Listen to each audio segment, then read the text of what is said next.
no confidence in what the outcome will be, but that's where a little bit of faith comes in, and a little bit of just accepting that you can't control all the variables. So, I mean, I was a math major, so I'm not a gambler, but I know how gambling works because I took a graduate level class in math in probability and statistics. So I know the odds of all the games, which is also why I don't gamble. But I know that if a dealer has a 5 and I've got an 11, I'm going to double down because that's absolutely going to be, that increases my odds. This can't be it. There has to be more. Wait, am I crazy? No. If you're yearning for more and working hard to make your dreams a reality, then you're in the right place. Welcome to Dream Catchers. It's the only show committed to helping you self-actualize and then transcend, leaving you with the legacy you've always desired. Listen in on conversations with successful philanthropists, entrepreneurs, and founders every week as we connect with them for inspiration, education, and direction. Your host, Jerome Myers, is here to help you exit the matrix and transform into a leader of your own revolution. The question is, do you believe your dreams should be real? Hey, everybody, and welcome to the Dream Catchers podcast. I'm your host, Jerome. And I can tell you, you're in for a pleasure. You're in for a treat today. You have the pleasure of hearing from my man down in Dallas. Well, I guess he's outside of Dallas, but I'll call it Dallas. Chris Jarvis. How are you, man? I'm doing well, Jerome. How are you? I'm going to be doing better because this here, we're going to dig into some real meaningful things. For the listeners, they're used to us doing things a little unconventional here. We don't wait all the way till the end to let people know how to find out more about you. We do that in the front. So how can the listeners get in contact with you and learn more about what you got going on? Yeah, I think the easiest thing, if you Google Chris Jarvis and TED Talk, you'll find the most watched TED Talk in the world this year. Surviving ain't thriving.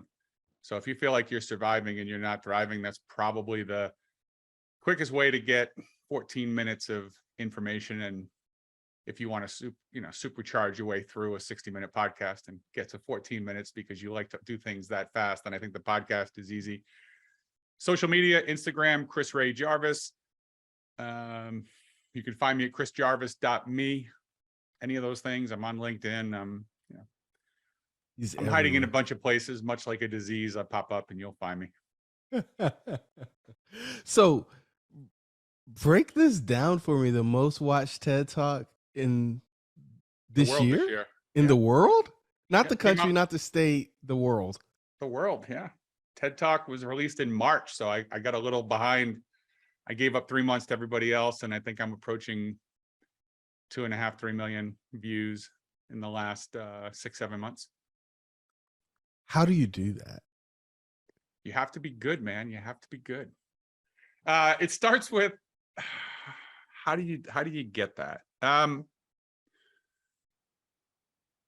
think the key, some of it is marketing, but the thing about TED Talks is if you don't watch them for 3 minutes, the views don't count. So if you don't catch somebody's attention in 3 minutes on a YouTube video, then you got nothing.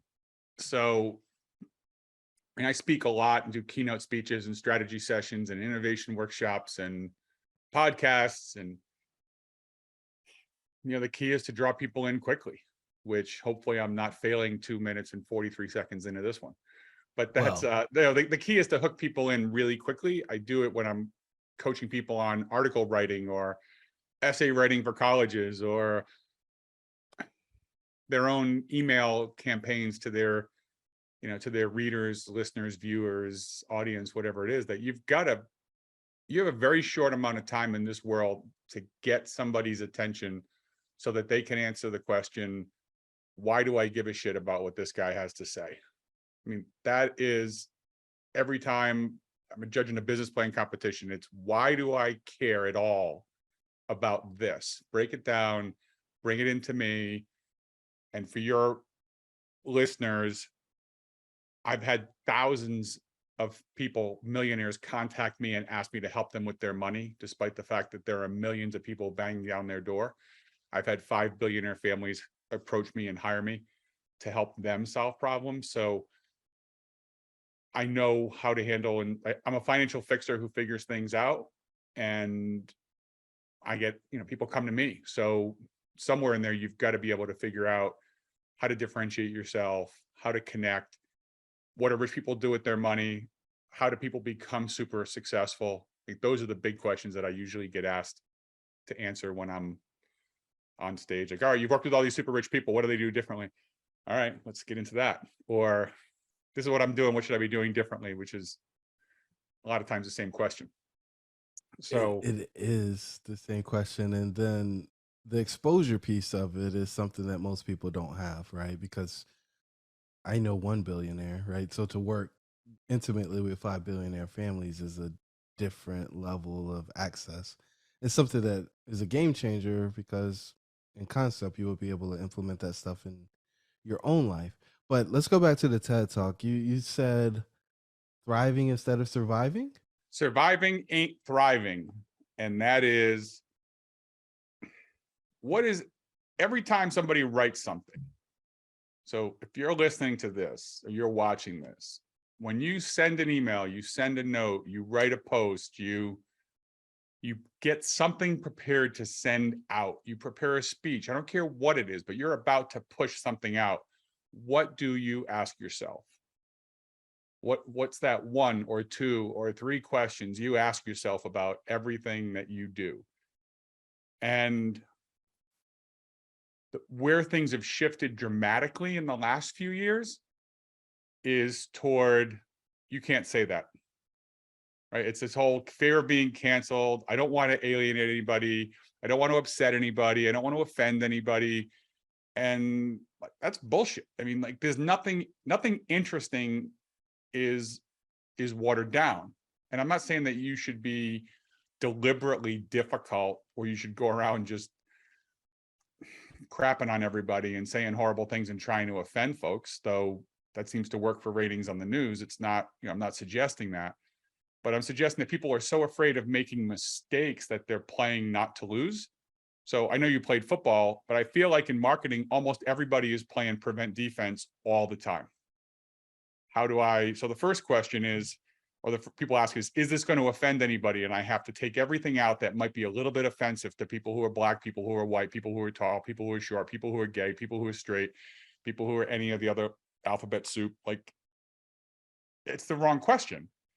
And then the next question people ask, if we go a step, move further along the continuum, it's, what can I say that will appeal to everyone?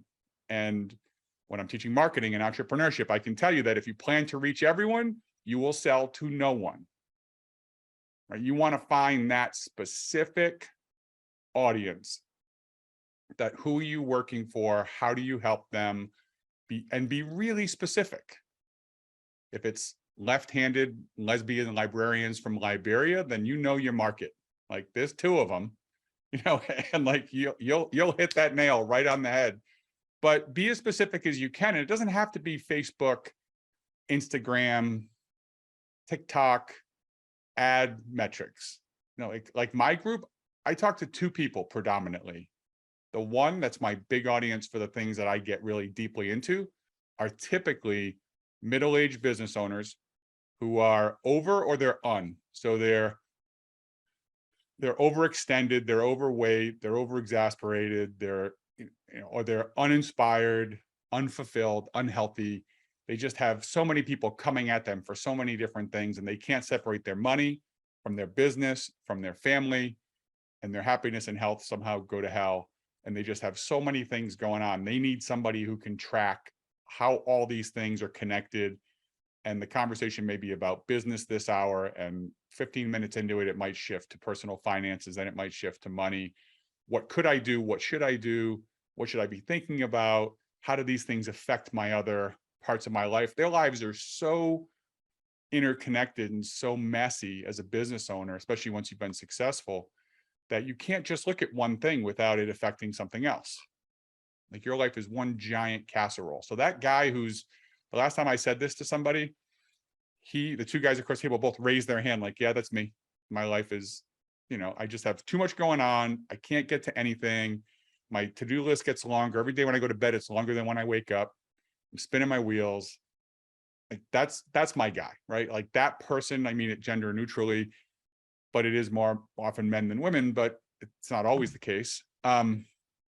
That's one. The other client is people who are starting a business or trying to get a business, who are just stuck and say, I got to get to a whole new level with their financial practice, with their startup, with their whatever. They just need somebody to get them to focus in on what is the one thing that's going to help me go crazy and be innovative. And so, that part is I love that side of it. Find the really cool, interesting, the metaphor, the metric, the logo, the symbol, the tagline.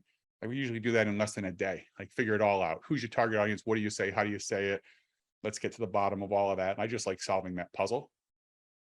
So really those are two places I really spend a lot of time. I don't spend a lot of time in, a lot of my tools are great for corporate America. It's just not I don't spend a lot of time working with big Fortune 500 companies because I don't have the patience. Doesn't mean slow it down, baby. Slow it down. As much as, work on all my Christopher Scott slow dance moving, but I can't, it's not going to do me any good. I just can't. So I can't think slowly, and I can't, I want results fast. I'm not a therapist who's looking to fill his 10 o'clock at 10 to 10:50 slot. If we can get something done in 2 hours, let's be done and not make it any longer than we have to be so we can move on to the next cool thing. So you're unraveling something that I think is pretty important, and it's this ideology around compartmentalizing isn't real. And so how did you find out that was the truth instead of what is pontificated by most people of, oh, well, you're at work, so be at work. You're at home, be at home. All these things are different, and none of them actually touch. Just meatloaf and mashed potatoes with no gravy. With no gravy, right? I ran a business for 25 years and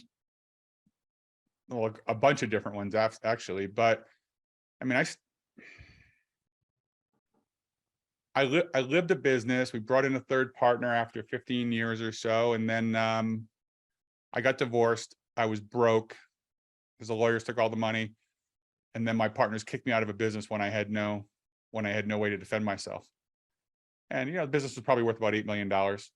And they offered me $175,000 to go away, which I fought and, got it up to $500,000-$600,000. But that was, a shred of, it was enough to get me through living expenses for a year or two to start my own thing. It certainly wasn't what the company was worth, but that sense of who the hell am I and how pathetic am I? And I went through that terrible time of, again, getting divorced, not seeing my daughter very much, and losing my company. You're like, all right, well, all my self-worth was tied up in my business. And I had this horrible sense of failure and thought, all right, well, that's kind of how some of this goes with the entrepreneur. And somewhere along the journey, I started sharing that story as opposed to pretending to be the smartest person or trying to be the smartest or trying to prove that I was the smartest person in the room, which I may or may not have been. I went to be the most vulnerable person in the room. And as I started sharing things that I wasn't happy about or proud of, or the things that aren't the cool things that show up in your bio when everybody's introducing you as the keynote. This guy's done this, and he's the #1 TED Talk in the world, and he's written 17 books, and he sold his company for millions of dollars. And yeah, all those things are true, but the things that are much more relatable are the divorce, the getting kicked out of your company, the wondering if you had lost it and if you had any self-worth, and tying your self-worth in what you do as opposed to who you are. That's all real. And so I think living it and realizing, wow, this is tricky. I think that was a big part of it. And then when I interviewed a bunch of CEOs for the last couple books, clients of mine who were very successful, they all said the same stuff. There's no lines of demarcation between business and personal, wealth, family life, and legacy.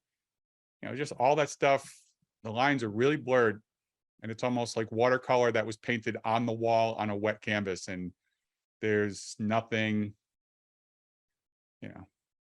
It looks like the art behind you, not the art behind me. Right? Like you It's can't. spreading everywhere. Yeah. For Yeah, I mean, sure. just everything spreads everywhere and everything touches everything, and that's just the experience. And so, um, which gets to understanding your audience, whether it's a TED Talk or it's identifying your clients. Our first business was working with doctors, so we got to know everything about doctors. And by the time 10, 15 years were done, I had spoken at 200 medical meetings, another 100 hospitals. I had had 15,000 doctors call my office asking for an appointment. I'd written a dozen books, had been sponsored by a dozen different pharmaceutical companies. I had spoken around the world. We developed one hell of a niche, really understanding. And I still to this day know things about, I'm a venture partner in a venture studio that specializes in health tech. I'm on the board of a medical school and I'm not a doctor. So how the hell am I on a board of a medical school and I'm the personal coach for the dean of the medical school? Like he has me hire him. Like, I'm not a doctor. I'm not from that state. I'm not, state just below you.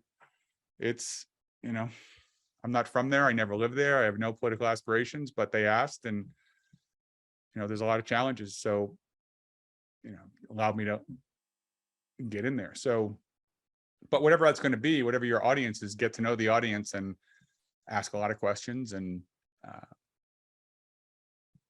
make sure that you're hitting them with the things that are important to them. And if you don't know what those things are, you better ask.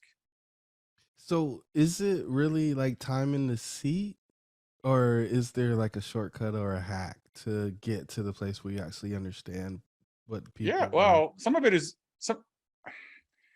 if you're a selfish bastard and you don't care about anybody else, you're going to struggle to sell. Like you may be able to impose your will on somebody, but it's going to be tricky. The best you can hope for if you're that person is to be curious.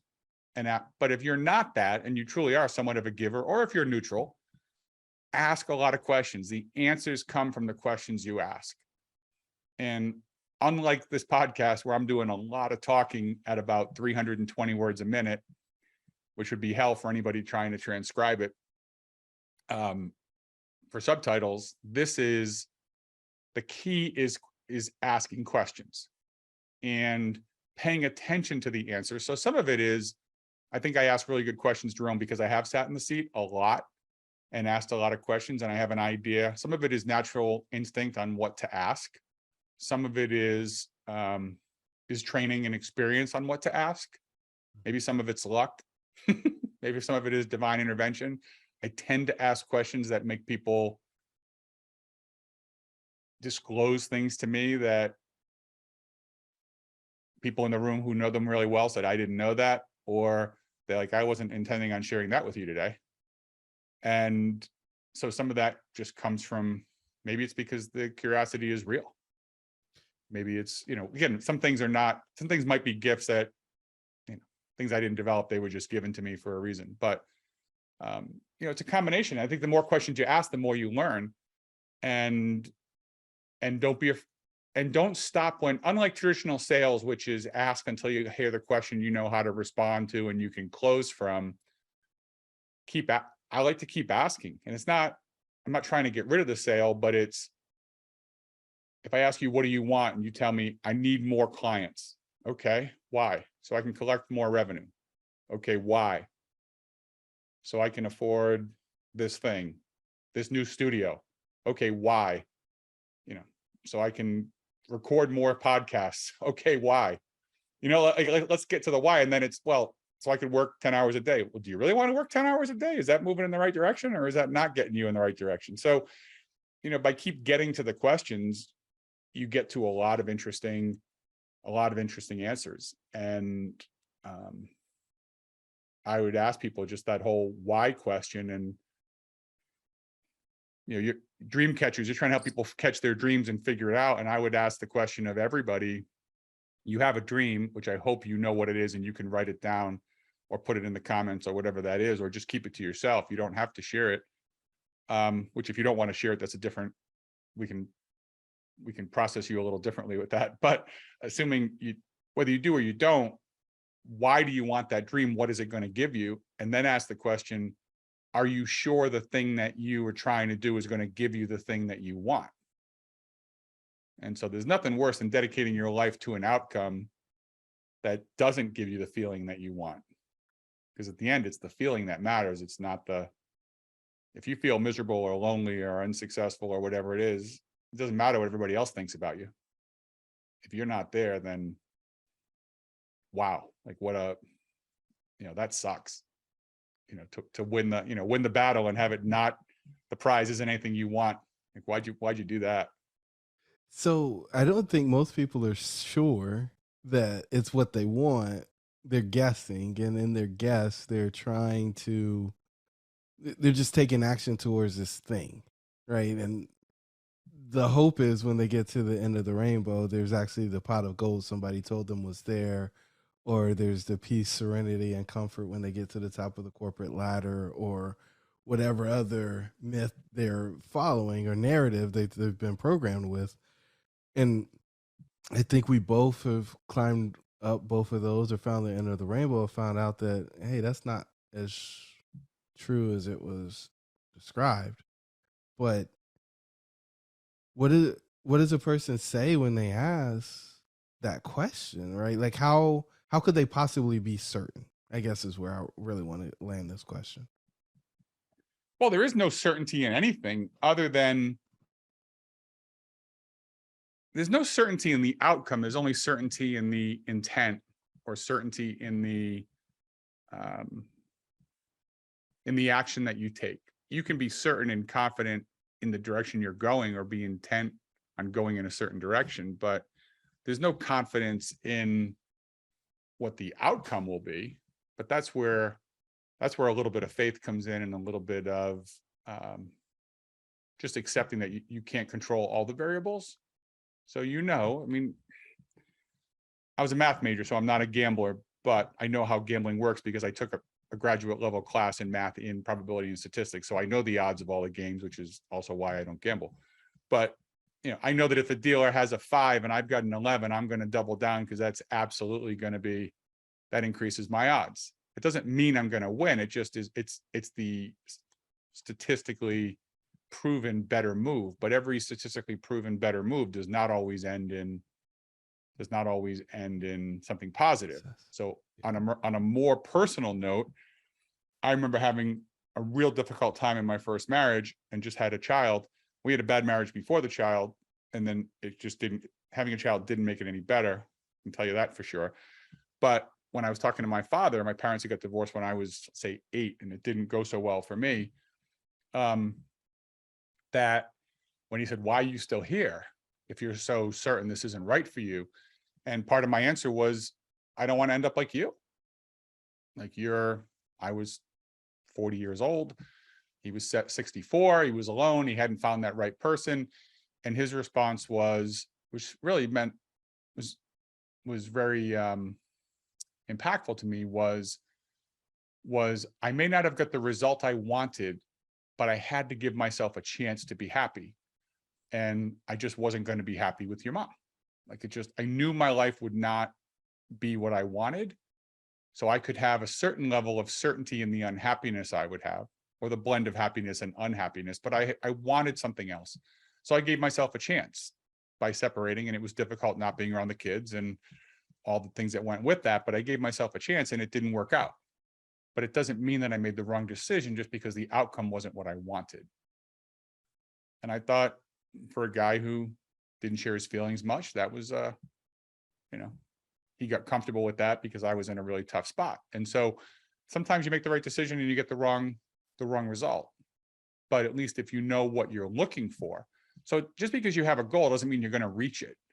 But if you know why you're doing it, there are a lot of people, Jerome, who are chasing something for no good reason. I mean, like, there's no really great reason other than, well, it's in front of me, or guy down the street made that much money, or I got a son who's taking time off from college, and it's, he said he's going to go back and finish. Great. But if he doesn't want to finish and he wants to be a scuba instructor and he wants to live in Aruba or St. Croix for the rest of his life, if that would make him happy, then I would be very happy for him. right? If you could find the thing that if there's something you love and it's right in front of you, is the simpler it is, the easier your life will be.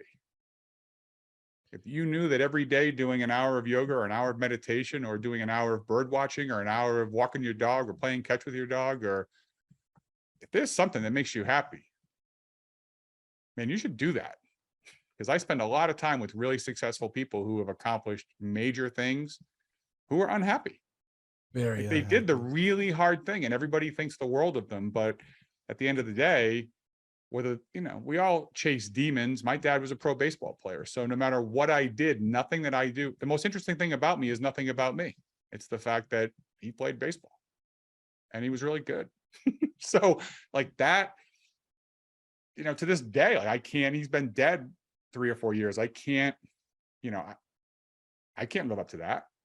And so there's a lot of people who they get to a certain place and whatever they've done means a lot to somebody. But if you did it because you wanted your parents to love you, or you did it because you were driven because you got bullied as a kid, making $100 million at age 60 isn't going to change the fact that you get your ass kicked every day in school from 5th through 9th grade. Like it's not going to take away the beating and it's not going to take away the memory of the beating. You might think it is, but it's not. And go ahead. Yeah. All right. So I'm going to jump on it, right? So this concept, this idea that you can do all of the things that you're supposed to do and still end up unhappy seems like blasphemy. Especially if you're early, right? If you're early on the journey, anybody telling you that you could do everything that you want to do and still be unfulfilled, still be unhappy, it's crushing for them.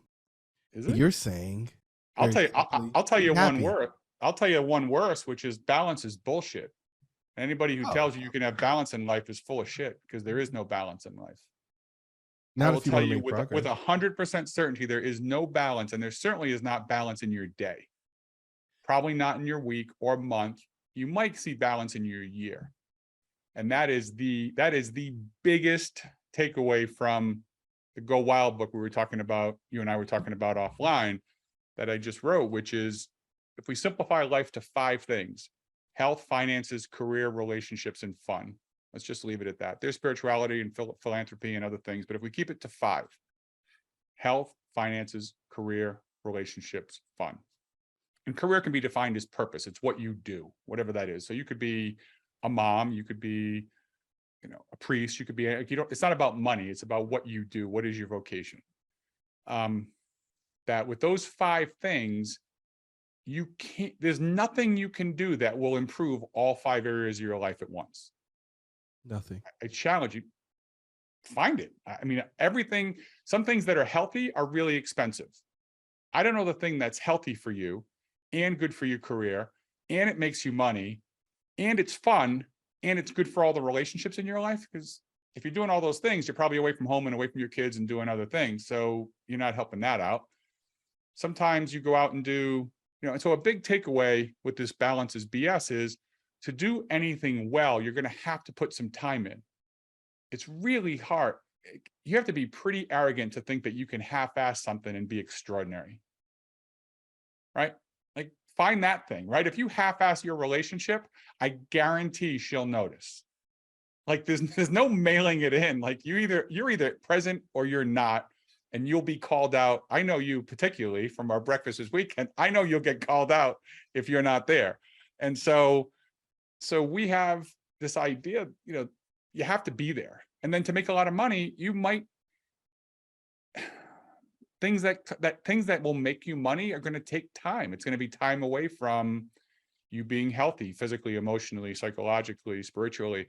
It's going to take some things that aren't all that fun that you have to do, but everything is a trade-off. And so earlier we talked about the surviving ain't thriving, which is my kid's big fear is being canceled. So they're so afraid of being canceled, which is horrible, but they also have this horrible fear of missing out. And so what a horrible life that you're afraid of misstepping. So everything is gingerly, like it's like you're going to sack the quarterback, but there's landmines. So like, how fast do you get in there if you got to watch every step and take your time? And so that's, the kids are afraid of being canceled, but at the same time, they're always looking what everybody else is doing. And there's this fear of missing out. But to go with the balance is bullshit line, you can never do everything. Everything you do in life is a sacrifice, and everything you're doing, you could be doing something else. So you're watching or listening to this podcast, you could be exercising, you could be having a deep conversation with your mother, your spouse, your significant other, your kids, your friend, whatever it is. You could be taking a nap, you could be meditating, you could be watching a ball game, you could be participating in a game, you could be swimming, you could be watching a million other things or listening to a million other things. You will run out of time. You can't do it all. So the two best takeaways from the Go Wild book assessment, which we're going to give everybody for free if they stick around and listen for the code. The two big things are, you can't do everything, so be present in the things that you do. Really helpful, because you can't get to all of it. And the second thing is, everything you do is a trade-off for something else. So for me, if I went out at night and I was out late, I get up in the morning and be like, oh, you fat ass, you went out and you had pizza and beer and you got up late and you didn't go to the gym. And I would always beat myself up for the things I didn't do.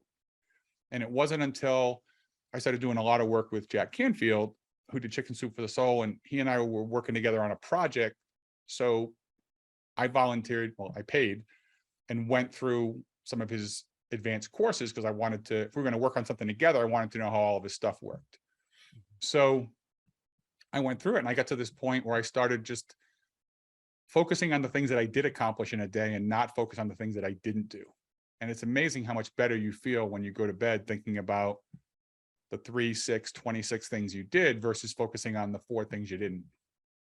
There's nothing, you go to bed hating yourself, like good luck the next day. You got to dig yourself out of a hole, right? So the idea that you can't do it all and everything you do is a trade-off. Once you realize you can't do it all, I'm okay with the fact that I'm having this conversation with you and I'm not working out. I'm not having a different, there's things I'm doing, things I'm not doing, but that's always the case. And so health, finances, relationship, career, fun, you try to find some mix of those things and realize that some years you have a lot of fun, but you're not really healthy. Or some years you make a lot of money and maybe you advanced your career, but maybe your relationship suffered, or maybe you didn't have a lot of fun, or maybe, something was just not ideal. And so you can do all the right things, but then what happens when your dad gets diagnosed with cancer? What happens when your dog dies? What happens when your wife tears her Achilles? What happens when your kid gets bullied in school and now you got, and like things just happen in life that take your attention away from whatever your plan was.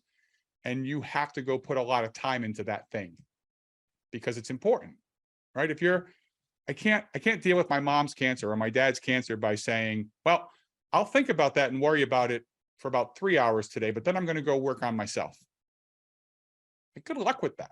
Like it's just very hard, that compartmentalization, unless you're, if you're a Navy SEAL commander, maybe you've got that compartmentalization down.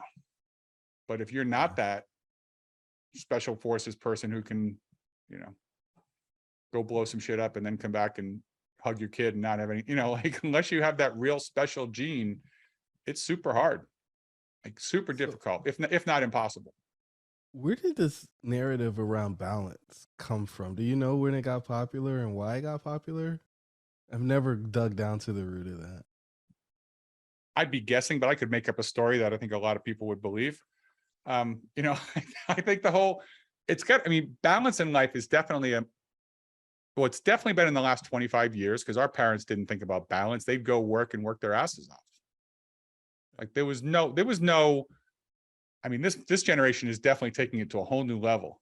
They took the baton and just ran with it, but with balance. But it's, I don't know, somewhere in there it just became, hey, how about you have some balance. You need to be healthy and not just work, the live to work, work to live mentality. I would say somewhere in the last 25 years, but the definition of balance and how many different things go into it, that's the part that's super tricky. I guess maybe balance isn't impossible. It's impossible to have balance and to do anything of any particular value. If you want to be mediocre at everything, if you want to have crappy relationships and make a little bit of money and have a crap, and have a stinky job and, just be mildly overweight and, not do anything really well, you probably could pull that off, but assuming nobody aspires to be boringly mediocre in all aspects of their life, I think it's impossible. A lot of people want to unlock their ultimate potential but lack the strategy, support, and stamina necessary to achieve their major goals. They often try to overcome these challenges by trying to do it on their own, causing frustration, fatigue, and eventually failure. We have developed a model for a center life, aka the red pill, to help them bolster their beliefs, gain clarity on their path to success, and provide accountability as they take action on their goals. When they take the red pill, they rapidly accelerate attainment of their goals and begin to experience a life of significance and impact. Want to find out more? Hop over to jeromemyers.co. Now, let's get back to the episode.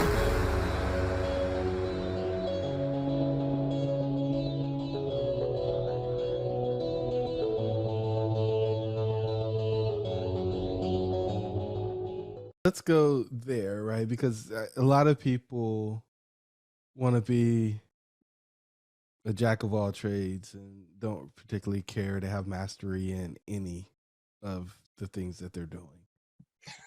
Is that a thing? Like, is that a way to? Well, who are you talking about? Like, success? Give me an example. I will confess to say I have business interests all over the place, and I hear all the time, why can't, if you could just focus on one thing, then I wouldn't be me. Like I would be, I might be really successful. Not might be, I guess I would be very successful at that one thing, but I want to put a gun in my mouth. It's just not who I am. I like new things. I like creativity. I have a venture studio, plus I'm a partner in a fintech company, plus I've got my financial firm, and I do writing and books, and I'm involved. I advise a bunch of startups and a bunch of nonprofits, and I like it that way. But what was interesting though early on is you said you're a financial fixer. So there's a thing. Am I wrong? I do a few things. That's as far as financial planning for really rich people, I don't think there's anybody better in the country. I don't find it particularly exciting or fun. It's financially rewarding. And I put up with it so I can meet interesting people, because the people who made a lot of money, who have big financial problems, have done interesting things. So they become interesting people that I meet people, and I figure out how did their business work and what did they do. And I find that much more interesting than moving the pieces around to save millions of dollars in taxes or whatever it is. That's easy. I just have a gift for that. And I'm really, really good at it. Otherwise I wouldn't be sought out by such wealthy people. And I work for myself. So it's me versus all these big firms, and I'm better than all of them. But maybe it's because I'm not part of a big firm, because I'm not worried about what I can do or can't do. But it's all a gift. It's not, I worked at it. I have more than 10,000 hours into it, but it's, I guess it is a thing to be somebody who solves financial problems, but how do you do it in a way that you're happy? Like for me, I was trying to get away from it like it was a sentence for years, if not a decade. And now I use it to get in front of people I want to interact with, the business owner. So let's go there, right? So let's talk about the 5 billionaire families, or the 100 or centimillionaires, or whatever you want to call them. Did they have a thing, or were they all over the place from the beginning? Yes and yes. So they usually come to me with some particular problem in mind that either I've solved for something similar for somebody they know, or for an advisor that they have, or sometimes they read a book, or I've had them come from all kinds of interesting angles. There's usually a problem that they come to me for help with, but it quickly, like the watercolors we talked about earlier, it leaks into and touches so many other things. So probably the reason why in the financial world, you have legal structures, you have insurance products, you have investment products, you have financial strategies. There's only so many lines on a tax return, boxes where you can put things. I didn't invent anything. well, I did invent one strategy, but most of the things that I do are things that other people could do. But some of it is the unique combination of things. What's probably the biggest reason for my success is that the people believe that I understand them, because I ask questions that go way outside of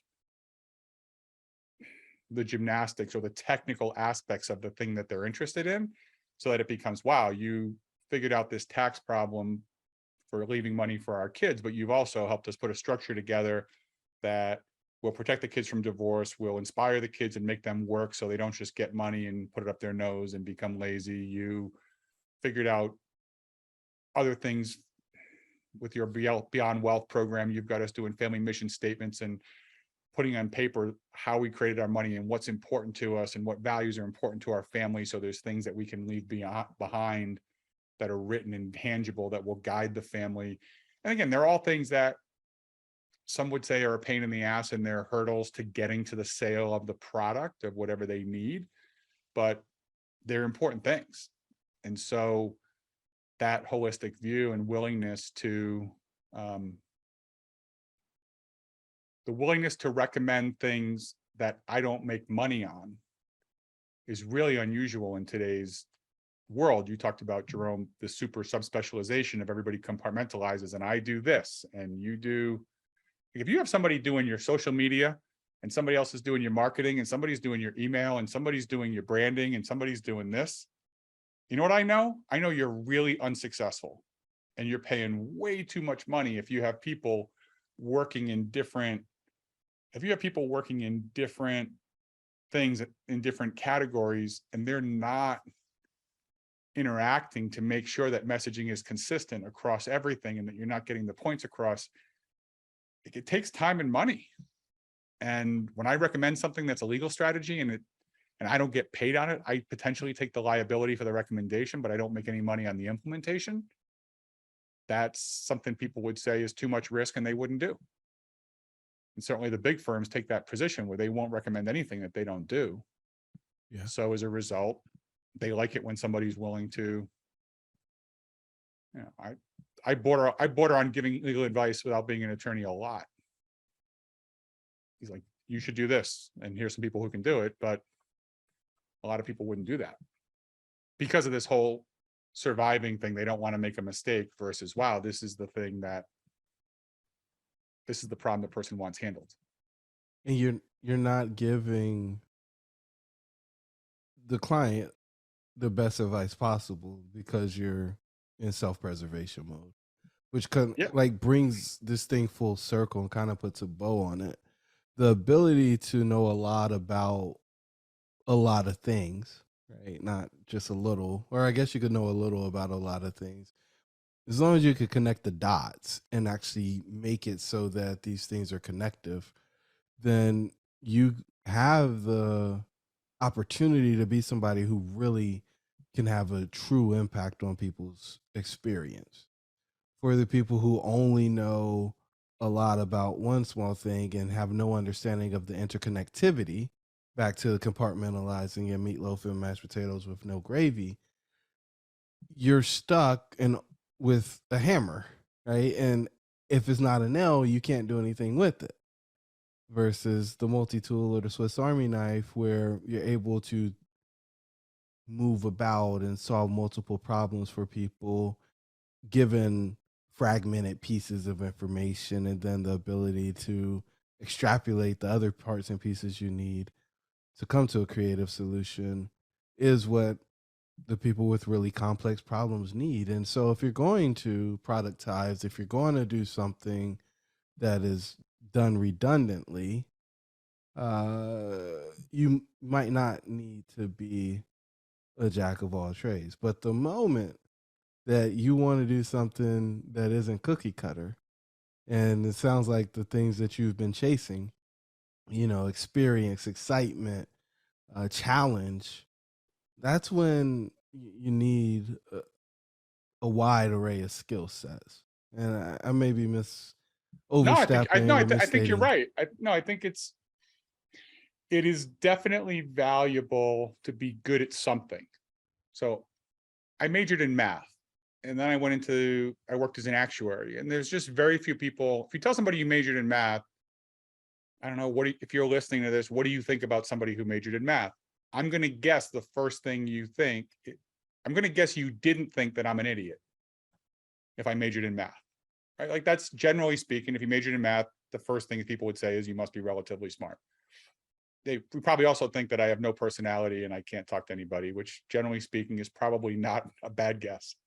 I have an MBA in finance and entrepreneurship. Okay. And then I've written books, and you're thinking that can't be the same guy. They must have been math textbooks, and they weren't. But having a skill that differentiates you is super valuable. So you can at least get into conversations and talk to somebody. If you are a jack of all trades and you're 27 years old, no one's going to hire you. I mean, unless maybe it's an 18-year-old, but how many 18-year-olds have enough money to make it worth being hired by them? So you have to become valuable to somebody. It's usually by what you know, who you know, or something else. So developing a skill in something, I would hire somebody who's 21 if I were hiring that person to translate my book to Spanish and they spoke Spanish and knew the content. That would be, I don't care about the age. Right? That's, something that my Spanish is terrible. So I can order food and drinks and things, but I'm not having a business conversation, and I'm certainly not going to translate a book. So, a children's book maybe, but but nothing any adult would want to read. So you have to have a skill, which I think is useful, and then really get to know, be curious about something, have something that differentiates you, that gets you in the room when you're young, and then pay attention. Like, really pay attention, ask a lot of questions, find good mentors, get to know your client base as well as you can. And you think about the job that you have, or the last time you were hired by somebody else and you went in, what are the first two things that every company has when they hire you? As far as I know, the two big things that happen are you get the HR conversation with sensitivity training and all the things you can and can't say and all that other good stuff. So it's all the don't make a mistake. So let's tell you all the ways you can't interact with people and all the HR stuff. And then the second thing they get you into is product training. Let's learn about this microphone. Let's learn about this headset. Let's learn about this chair. Let's learn about the tile. Let's learn about the plumbing supplies. Let's learn about the software. Let's learn about the mutual fund. Let's learn about it's all the product. Who gives a shit? Like, everybody in the firm knows how the products work. Like, how about teaching you how to interact with the customer? Nobody's doing that. Like, how do you know the person you want to work with? So I'm suggesting that people that I've worked with don't care about the products at all, because I don't pay any attention to how the products work. It's just not that. People generally don't care. It's not the product they want. It's the feature. It's the experience. It's the whatever. And if you understand them, if you spend the time getting to know your customer and asking questions and knowing what's important to them and why, then they will assume that your recommendation will include the things that they shared with you. And if it doesn't, shame on you. But you can then go back to the people at the customer, the factory, the house, the warehouse, the wirehouse, the whatever, home office, headquarters, you name it, and say, I got a client who wants this. What do you recommend? And if they trust you, if they believe that you're competent enough to do the work, or your company is, and they trust that you understood the things that were important to them, they'll trust your recommendation.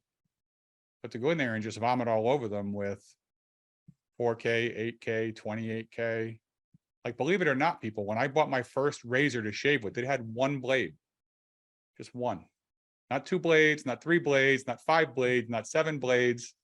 Like, that was it. Like, you just didn't get to this.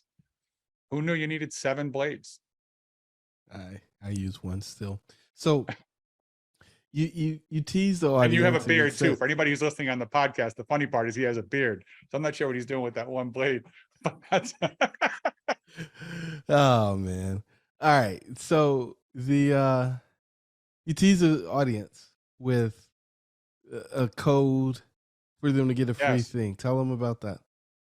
Yeah. So I built, when I was doing all my training for business owners, one of the things that I teach people when I'm teaching them to be a giraffe, which is stick your neck out, be different, be seen, see different paths, elevate, evolve, all that good stuff that when you look me up, you'll find. a big part of that is being curious, and you need to understand two things to be a great business owner. You need to understand your potential customer, and you need to understand the people who work for you, because every business is built around people. And the more you understand people, what they want, what they need, what's important to them, what they have in their life, what they don't have in their life, what they want to have in their life, the better it is, the better prepared you will be to help them reach their goals, or equip them, or inspire them, or lead them, whatever that might be. And so I couldn't find a test or a tool that I liked enough. So I built one over the last 3 years called the Wild Factor. And the Wild Factor measures your life. It takes 4 minutes. So chrisjarvis.me/wild factor. I'm sure Jerome will put it in the notes, so you can just click the link. It's $20, but if you use the code DREAM, it's free. So we'll just build your own for all of that. But the everybody gets it for free with the code DREAM. And when you take this 4-minute test, it's going to give you 20 questions. You answer it. It will give you a score on all 5 areas of your life: health, finances, career, relationships, fun. So you have a number to work from. It will then tell you what your inner animal is. Are you an eagle? Are you an elephant? Are you a penguin, a monkey, a dolphin? And if you want to know what those mean and what they match, you'll have to take the quiz to find out. But are you an eagle, an elephant, a penguin, a monkey, a dolphin? And then how do you use those skills or those particular things about those 5 animals to leverage your greatest strength to improve other areas of your life?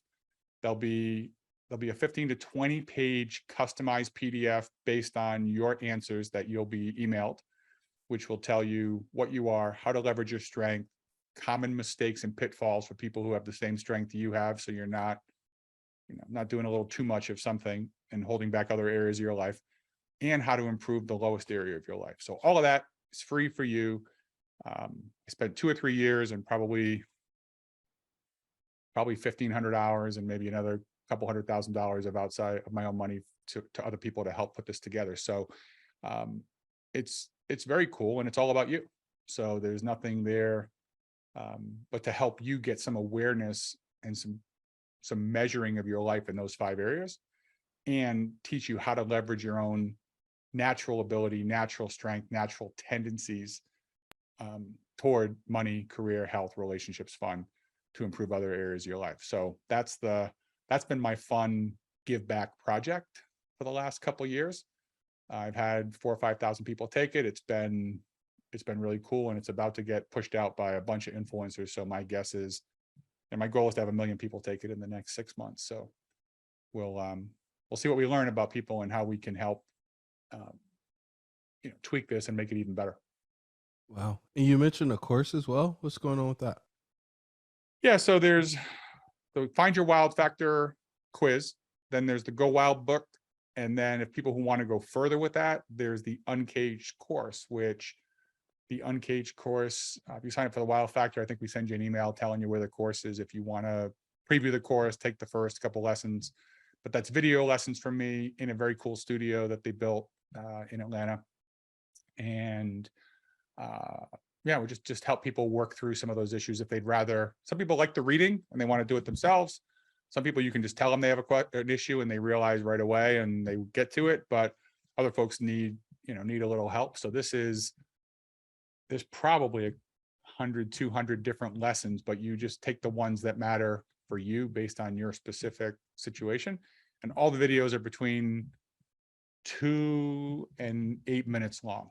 So they're meant to be very quick, thought-provoking, unlike the rambling I've been doing on this particular podcast. These are all quick, hopefully relatively impactful and thought-provoking videos, which then have worksheets, lessons, things for you to work on to help you with those areas of your life.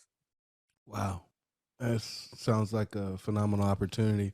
Guys, jump over and grab it. The link is in the show notes, and I think it's super beneficial. And if you can get it at no fee, I don't know why you wouldn't do it. Get access to this phenomenal content that's been a significant investment of time and money on Chris's part. So, Chris, I just want to thank you for being so generous with your time and hooking up the listeners with some goodies, man. It's always good to get something after listening to an episode with a great guest. Well, when you have that great guest, let me know. I'll tune in. But I'm happy to handle the front end of that. It's been an honor, and I appreciate people who are out there motivating, people like you who are out there motivating and inspiring people to get out there, but also giving them real advice, because it's not easy to get super successful. And there's a lot of people just telling folks to get excited and put it all into whatever they want and they'll get it. And it's just not that easy. And so It doesn't work like that. if I can help people maybe get there a little faster, or help folks get to that level of success they've been looking for without the baggage of a lot of misery and pain, that's really again, what a shame to give your whole life to something and be like, oh shit, this isn't what I wanted, or this isn't how I wanted it. So if we can get people on the right track early with this wow factor, so they find the right amount of, the right blend, the right recipe for them, so they don't chase the wrong thing for the right reason. That's at least that's my push for now. Beautiful. To the listeners, your dreams should be real. We'll talk soon. Thank you for joining the tribe today. We would love to hear from you. Please don't forget to rate, like, and share. Perhaps someone you know could benefit from what we've discussed. Until the next time, remember that your dreams should be real.